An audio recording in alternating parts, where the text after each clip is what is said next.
lokho benganinika kona kuthi inkosi Jesu ngalobo busuku lathengiswa ngabo wathatha sinkwa wabonga wasihlephuna wathi lokhu umtimba wami lotesulelwe nini lokhu kwenteni kuze nikhumbule.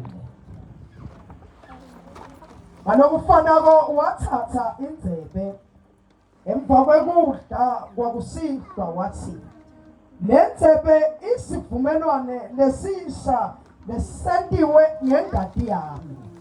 Yentani lokhu ngesikhathi sonke ngetikhathi tonke naninatha kuyo kuze nikhumbule.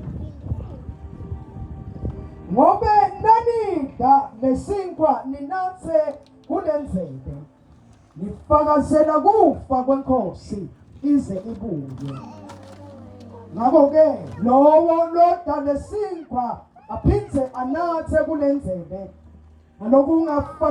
ngalokungakafaneli unelicala lekona umtimba nengati yenkosi. Ngobe umuntfu akatihlolisise yena emva kwaloko-ke adle lesinkwa anathe kule ndzebe. Haleluya. Haleluya. Alibonge igama likaJesu. Amen. Bathandekayo, ngifisa ukusho nje nazinto ezimbalwa bese sedlulela kule nkonzo. Ngiyacela ke mntwana kaNkulunkulu ungasheshisi, ufunde nje kahle unenze khona